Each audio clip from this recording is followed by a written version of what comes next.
Hi, welcome to First Chapter Friday. My name is Lucy, and the book that I am going to be reading the first chapter of today is a young adult book. It is called The Downstairs Girl by Stacey Lee.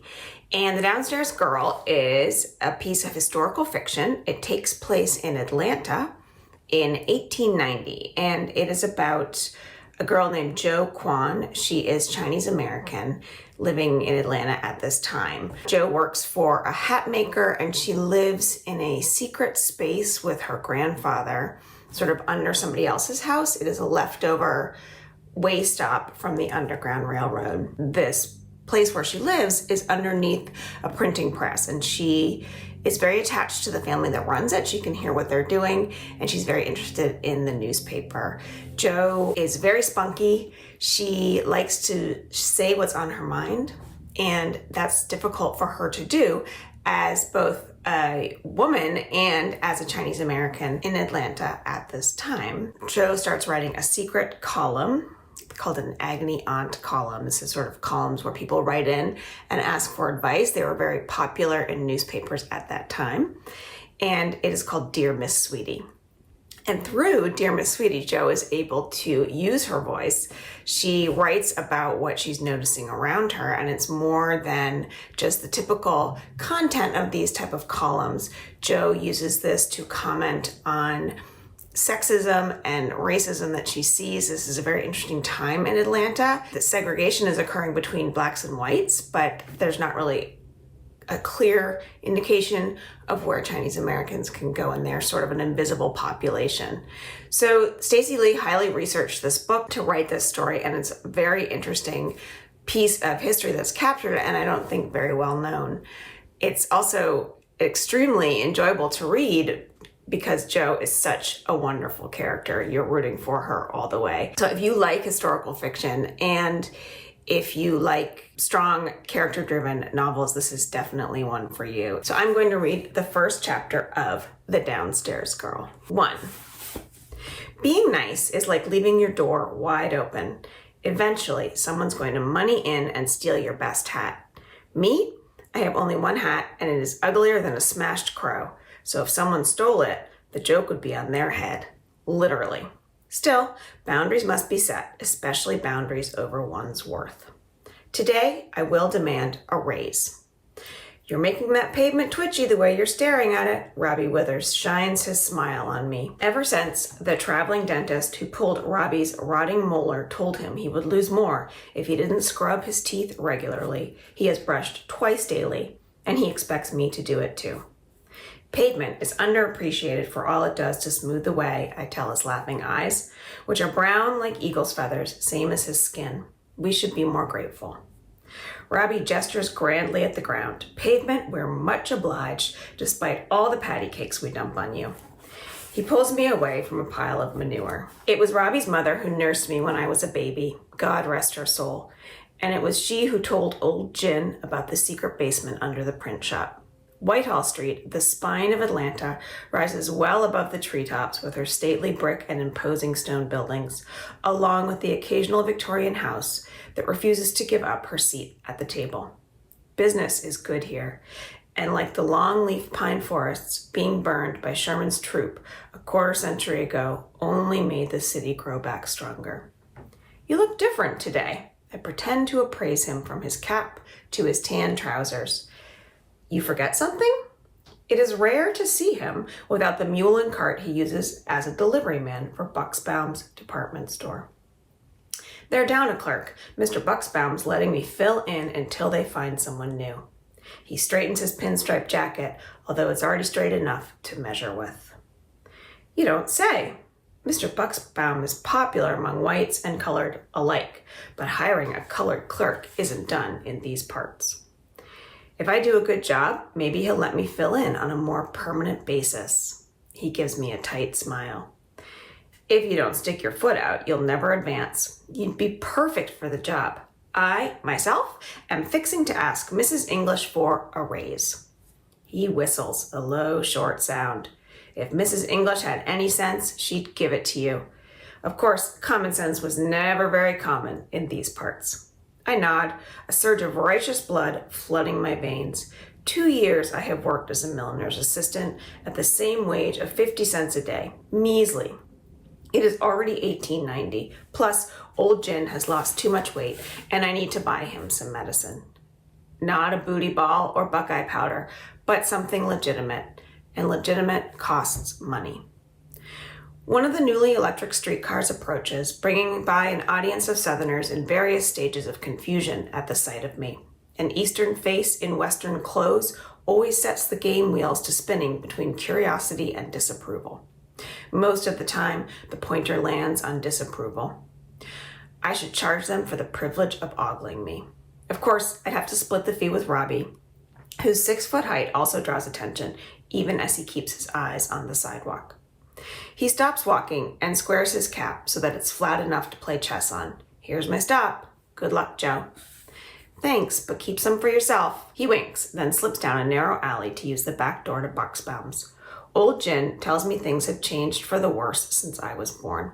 After good old President Hayes returned the South to home rule, Dems told colored people they should use the back alleys from then on, which pretty much sums up everything. Fluffing the sleeves of my russet dress, which have lost their puff and hang like a pair of deflated lungs, I carry myself a block farther to English's millinery. The shop stands between a candle maker and a seed store, meaning it can smell like Catholic church or alfalfa, depending on which way the wind blows. This morning, however, the air is still too crisp to hold a scent. The picture windows are as clear as our Lord's eyes. How I left them last night, with several mauve hats displayed. Mauve is having a moment. Instead of going through the forest, I also trek to the back entrance. Folks care less about which door Chinese people use nowadays compared with when the laborers were shipped in to replace the field slaves after the war. Perhaps whites feel the same way about us as they do about ladybugs. A few are fine, but a swarm turns the stomach. 3 boxes have been left by the back door, and I gather them in my arms, then enter. The sight of Lizzie trying on the nearly finished, sensible hat I'd been designing stops me in my tracks. What is she doing here so early? She barely traipses in at 9 when the shop opens, and it's not even 8:15. Good morning. I set the boxes on our work table, which is already weighed down with reams of felt. The broadsides for the charity horse race are barely dry, and the orders are already flooding in. Fashion is supposed to rest on Lent, but God will surely make an exception for the event of the year. The proprietress will probably want me to stay late again or work during the lunch hour so she can sneak off to nip her coca cordial. Well, not without a raise, I won't. Mrs. English wants to speak with you, Lizzie says in her breathy voice. She smooths a hand down the rooster tail I'd pinned to the sensible hat with an eternity knot. Ringlets of strawberry blonde hair play peekaboo under the saucer brim. I remove my floor-length cloak and black hat, one of the misfits that Mrs. English let me purchase at a discount, this one made possible through Lizzie's clumsy hands. Then I tie on a lace apron. The velvet curtain separating the store from the workroom jerks to one side, and Mrs. English bustles in. There you are, she says in her haughty schoolmarm's voice. I dust off my drab shop cap. Good morning, ma'am. I had an idea. What if, instead of wearing these toadstools, we model our latest styles? See how fetching my sensible hat looks on Lizzie? Mrs. English frowns. Put the toadstools on, both of you. Yes, ma'am, Lizzie and I say in unison. I slip my cap over my head. I should ask now before she asks me to stay late, so my request does not appear a hair-trigger reaction. I wipe my palms on my skirt. Mrs. English? Joe, I will no longer be requiring your services. I clamp my mouth shut when her words catch up to me. No longer required? I'm dismissed? I only need one shop girl and Lizzie will do. Lizzie draws a sharp breath. Her normally sleepy eyes open wide enough to catch gnats. Lizzie, open the packages. I hope the new boaters block's in one of them. Mrs. English wiggles her fingers. Yes, ma'am.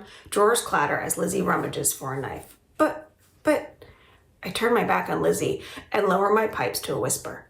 Mrs. English, I trained her. I can felt a block twice as fast as her. I'm never late, and you said I have an eye for color. I can't lose this job. It took me almost 2 years to find steady work after my last dismissal, and old Jin's meager wage as a groom isn't enough to sustain us both. We'd be back to living hand to mouth, tiptoeing on the edges of disaster. A bubble of hysteria works up in my chest, but I slowly breathe it out. At least we have a home. It's dry, warm, and rent-free, one of the perks of living secretly in someone else's basement. As long as you have a home, you have a place to plan and dream. The woman sighs, something she does often. Her great bosom has a personality of its own, at times riding high and at times twitchy and nervous, like when the mayor's wife pays a visit. Today is gusting, tests the iron grip of her corset. Her rheumy eyes squint up at me, towering over her. You make some of the ladies uncomfortable. Each of the syllables slaps me on the cheeks. Uncomfortable. And mortification pours like molten iron from my face to my toes. But I'm good at my job.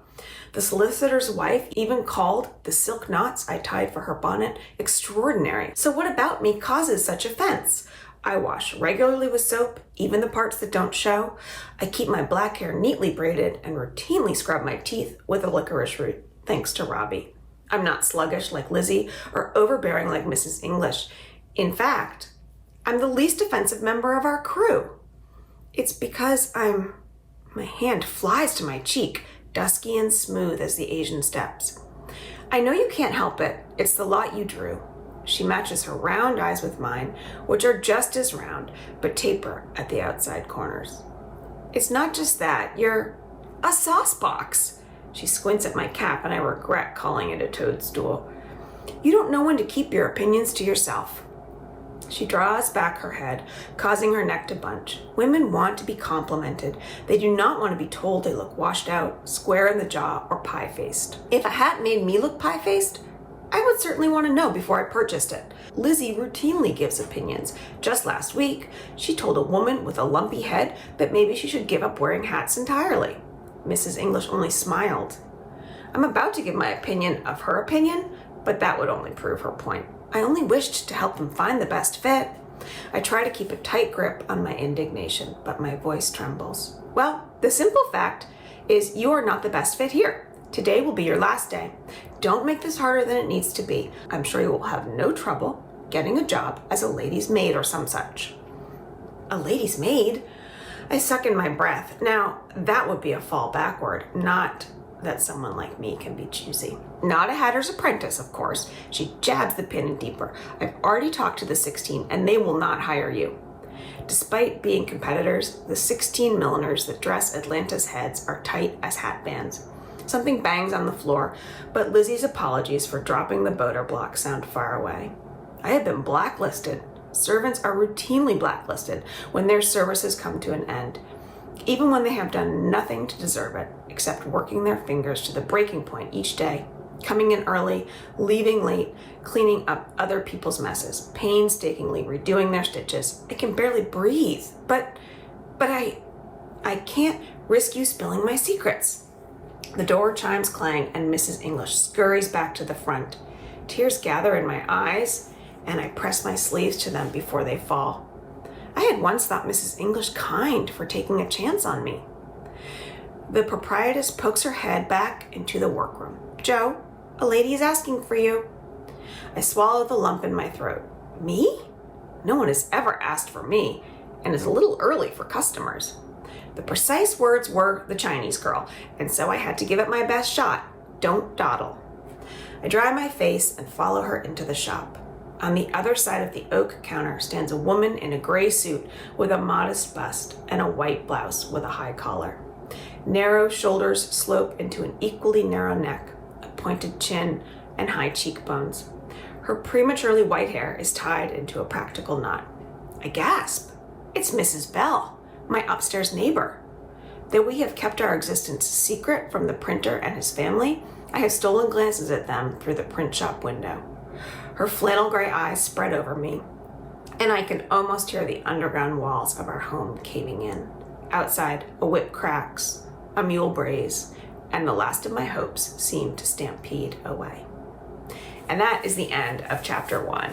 And that gives you a little bit of what Jo's personality is like and what her voice sounds like. And you can see that there's a lot of humor in this book. It's very funny. Jo is very funny.